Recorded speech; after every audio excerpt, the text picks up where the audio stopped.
What's up, comic book community? Joe here, and you're watching 360 Comics. Last week, I picked up a weird collection. It was 6 long boxes, and it spanned all the way from the very early days of the Bronze Age up and into the 2000s. There were runs, there were keys, and I pulled out the best 20 books to show you today. Stay tuned. If you are not yet subscribed to the channel, I encourage you to do so now, because when we hit 3,000 subscribers, we are giving away The Incredible Hulk number 449, the first appearance of the Thunderbolts. All you have to do to enter is subscribe to the channel, like this video, and leave a comment down below. And of course, you can check out our other videos, like them, and leave comments on them for additional entries. Also, head on over to Instagram and follow us there at 360 Comics. We do weekly claim sales almost every Friday, and of course, we're doing a big 9,000 giveaway there, and the prize is Spider-Man and His Amazing Friends #1. Good luck. You may remember in last week's video, I said that the person who sold me the Silver Age collection with an Amazing Spider-Man 50 and first appearance of Black Panther, she had another collection that she ended up selling to me as well that was going to be its own video. Well, guess what? That is this video. Like I said, there were a bunch of runs in there.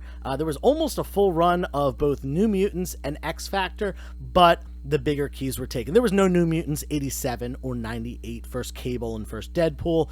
There was no X-Factor number 6 or 24, first Apocalypse and first Archangel, but the rest of them were there, including some minor keys and stuff like first Legion, character that I definitely love. So what I'll probably do is either get real copies or facsimile copies of those bigger keys, and then sell it as a group. You know, great idea to, you know, get rid of it as a bundle, and if someone wants to collect that whole run, there they go, right off the bat. There was also a nice run of Tomb of Dracula. It wasn't everything, but it was most of the run. There was a 70-issue run, and yeah, there were probably, I want to say there were maybe about 40 issues of Tomb of Dracula. So we're gonna start off with that stuff. We got Giant Size Dracula number 5. This one is actually the first work by John Byrne at Marvel Comics. I think this kind of goes under the radar. John Byrne, super popular artist, and I feel like this book doesn't get enough love as compared to other artists' first work at Marvel or first work in comics. So you know, this one probably beats out my personal collection copy as far as condition. So that might be a keeper, and that actually is the case with a lot of the Tomb of Dracula books. I got to go through and check with my personal collection and then decide which ones I'm keeping. But I'll definitely have some Tomb of Dracula available because I have that complete run already. So any duplicate, I'm going to keep the higher grade copy and get rid of the lower grade. Anyway, moving on, we got Tomb of Dracula number 3. There was no 1 or 2 in here, but number 3 is solid as well. The first appearance of Rachel Van Helsing, and the first appearance of Taj. Taj has been rumored to be appearing in the Blade movie. Rachel Van Helsing is a great supporting character in this run, so definitely a pretty solid key there. This one, I can tell you, is higher grade than the one that I have. Then we got Tomb of Dracula number 7. This is the first appearance of the Harkings, Edith and Quincy Harking, and great cover again, a single digit early 70s Tomb of Dracula book. And once again, this is probably a lot nicer than the copy that I have in my personal collection, so I will likely keep that and sell my other one. Then we've got Tomb of Dracula number 13. This is the third appearance of Blade after he initially appears in issue number 10 and then 12. But it's also has some other significance. What is it? Oh, it's the first cameo appearance of Deacon Frost, who is the Blade, the vampire that bit Blade's mother. Definitely a major character, you know, appearing in the original Blade movie, and probably will show up in the MCU at some point. Then we got issue number 19. This is the issue where it's revealed that Blade is immune to, you know, a vampire's bite because he is actually part vampire after, you know, the whole Deacon Frost thing happens with his mother. Great cover as well. Actually, this might be my favorite cover in this entire run, and there's a lot of really good Bronze Age horror covers during this 70 issue run. Then we got Tomb of Dracula at number 20, first appearance of Dr. Sun, a villain per se of Dracula. Obviously vampires and their anti-sun thing. It's kind of like a goofy little character, but at the same time really done in a really cool way with a lot of cool imagery with that character. Check it out if you haven't yet. Then we got issue number 25. This is a bigger one. This is the first appearance of Hannibal King. Again, another character that is bound to show up in the MCU at some point. Once we actually do get that Blade movie and stuff. Then we're skipping up to 44. This is the first meeting of Dracula and Doctor Strange. I really hope to see this in the MCU. They have a lot of interactions in the comics, both in this Tomb of Dracula run and the Silver Age Doctor, or the Bronze Age Doctor Strange run, and also again in the late 80s, early 90s Doctor Strange run.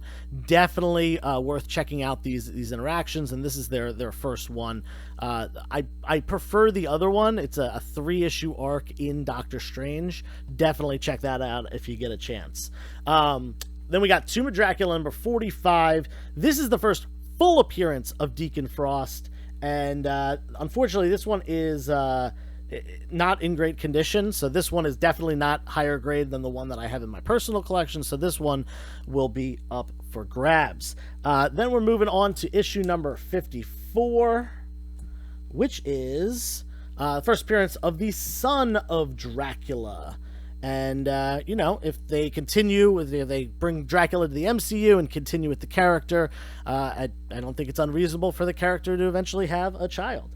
Then we got issue 70, the final issue. Usually final issues, lower print run, a little bit harder to find. This one really sharp, almost definitely sharper than the one that I have in the PC. So this one will definitely be sticking with me. Moving on from Tomb of Dracula. That is it for the Tomb of Dracula. So if you sat through that and you don't like Bronze Age horror, thank you for hanging out.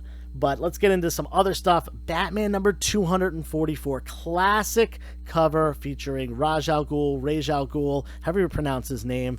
Love this cover. My favorite thing about this cover, though, is there's a little inconsistency on here. You see Ra's al Ghul holding the bat suit, and the bat suit has pants attached to it. But Batman, laying on the ground, is still wearing his bat pants.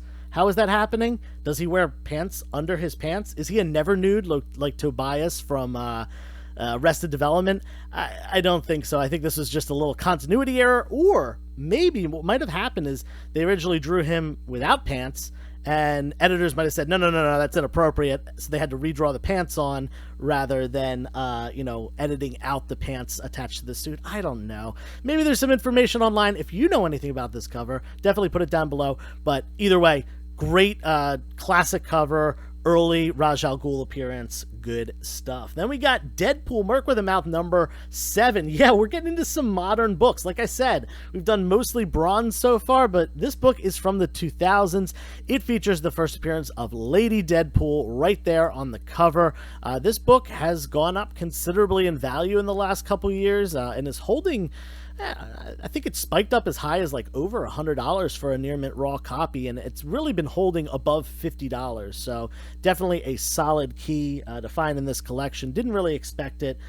Never found this one in a collection before. This is Star Wars Episode 1, The Phantom Menace, and this is the compiled edition. So this is all 4 of the issues in that original Phantom Menace run from Dark Horse. It's got a new cover on it, really cool cover, and it's got the photo cover, the photo variant covers on the back. This isn't like super hard to find or anything, but I just have never found it in a collection. I thought it was cool. It's probably worth like $20 or so. But yeah, Star Wars fans, they love their stuff. Here's a good one. This is a pretty timely one here. This is Akira number 1, and in fact, this was another one of the runs that were in there. It wasn't just issue number 1, it was issue number 1 through 13. So 13 issues, 13 first issues, first prints of this run. This is a title that Taika Waititi was working on, but then ended up pushing that aside to do Thor Love and Thunder. It was announced recently that now that Thor Love and Thunder's all done, all that stuff, and he's got some free time, he's going to go back and work on this Akira project. Fingers crossed. I think that would be a really cool thing to put into a movie. I forget if there was a movie or a television show that this was based off of. I forget what it was originally, but the comic's really popular in the late 80s from Epic, and Taika Waititi probably going to be putting out a movie at some point soon. All right, we're down to the best 5 books here, the last 5. These are the 5 that I pulled out that are probably the most expensive, and kind of the most sought after books. We got Wolverine issue number 8, the classic Buscema cover featuring Joe Fixit and Wolverine all suited up and looking rather dapper with that all blue background. This is just such a sought after book. It has no real significance other than the cover, but the cover is just so good that this book sells for an upwards of over $100 raw near mint, and 9.8s are quite a few $100s. This one, sharp as heck, might end up going off to CGC. Gonna take a look and decide on that. I got a couple copies of it, so I'll probably pick out 1 or 2 to go to CGC. This book, I had never seen this book before. I never found it in the collection. I don't even think I've ever seen it on a wall or anything. But when I first saw it, I said, you know what? This has to be worth something. And I just knew that because it is a J. Scott Campbell variant cover of a really, really popular X-Men character, Psylocke. And, J. Scott Campbell is famous for just doing some of the best work on female form on comic book covers. And the background here, so super cool. This is just, in my opinion, this is really a perfect Psylocke cover. And lo and behold, looked it up, several $100s for a 9.8, and over $100 just for a near mint raw. This was a really, really good find in that collection. Was very surprised by it because, again, I had never seen it before, but I just looking at it initially was like, something is special about this book. And I don't know if it was a ratio variant or not. I didn't see that anywhere, but either way is what it is. Then we got a good one, book that I have owned and sold a bunch of times. This one might be staying with me, though, because this one's super high grade. Sandman number 1, first appearance, Vertigo title, Neil Gaiman, the television show, cult following, all that stuff. Sandman number 1, great book. Very expensive in a 9.8. Hard to get in a 9.8, though. So I gotta look this one over again. Maybe it'll fetch that 9.8. Maybe it won't. Gonna take a look. And if it gets the 9.8, I am almost certainly keeping this in the PC. We got season 1 of Sandman. We're gonna get some more in the future. So I think it's a good book to hold on to because it has come down from its highs significantly. Given that the show was approaching during the comic boom, and then the show came out, and all that stuff. But yeah, great book, and might be staying with me. We'll find out. Then this one, look at that, Amazing Spider-Man number 101. You knew this was coming because you saw it in the beginning of the video, if you were paying attention. First appearance of Morbius. Yes, it is Morbin time. This book, again, another prime example of a book that went way up.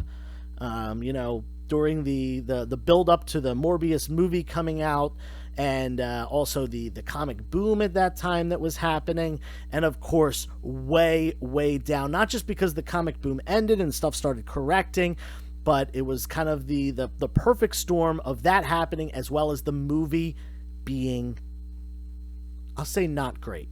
In my opinion, I thought it was terrible. I know some people that did enjoy it. I'm not trying to yuck anyone's yum. I thought the plot of the movie was not great. I thought that Jared Leto did a great job as Morbius. I just thought that the writing for the movie was subpar. That being said, this book still holds a lot of value. but has gone down significantly. I think it's a pretty underrated book at this time. I think it's probably undervalued as compared to a lot of these, earlier Bronze Age keys. But yeah, this is, I already have a copy. I think I have a 7.0. I have a pretty nice one. So this one is definitely going to be up for grabs. First this weekend at the Three Men in a Basement comic swap, which I'll be at, and then if it doesn't sell there, it'll be up at my claim sales. But yeah, solid key here. Love the cover on this as well. And on to the last book. You might be able to guess based upon what we saw earlier in the video. There was another Tomb of Dracula book that did make the cut right here, and it's the best one. It's honestly, it's better than Tomb of Dracula 1, not just in my opinion, but also price-wise. This is a more expensive book, probably in just about every grade than Tomb of Dracula number 1. But yeah, this is Tomb of Dracula 10, the first appearance of Blade.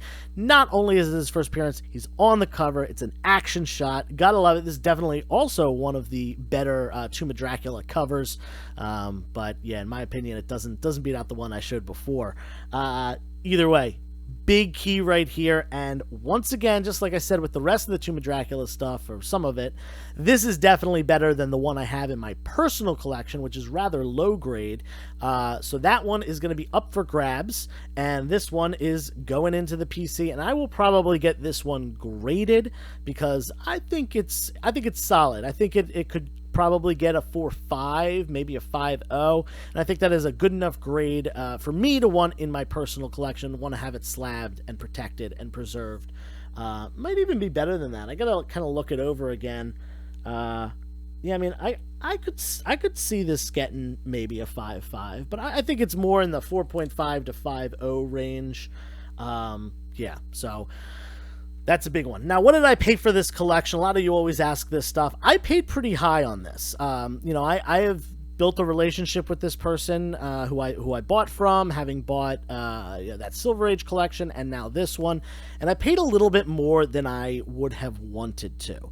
That being said, I know it's enough to make money off of it, but the reason I paid up on it was A, to make sure that relationship is fostered, and B, because I wanted a lot of these Tomb of Dracula books for my personal collection. And when I get stuff for my personal collection, I don't need to buy it in order to double up on it in price because I'm not selling it. So if I get it for under FMV, which certainly a lot of these higher grade books I did, that is okay by me. So what did I pay? I paid $1,450 for this entire collection.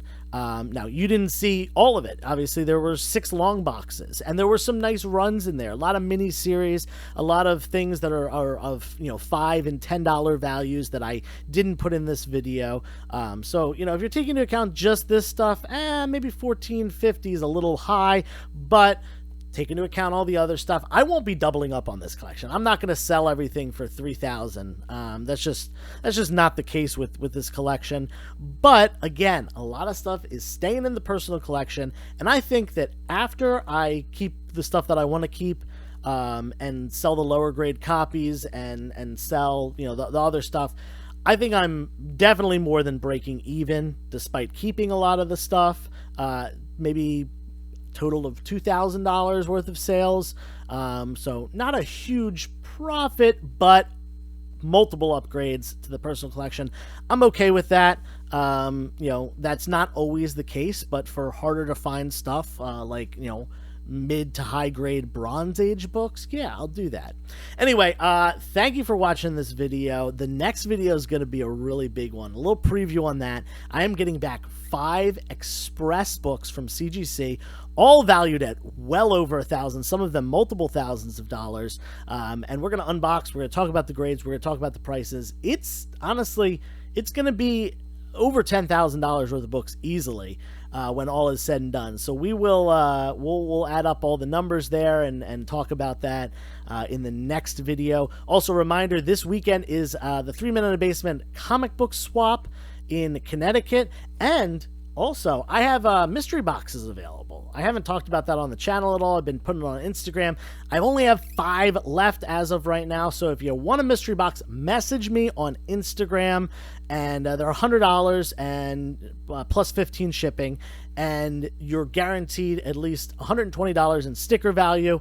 And, a portion of the boxes are also going to have over $200 in value. So, you might come across some gems in there. Anyway, that's enough about me talking. Thank you for watching the video. Like, subscribe, leave a comment. Let me know what you think about this collection. And until next time, turn the page, wash your hands.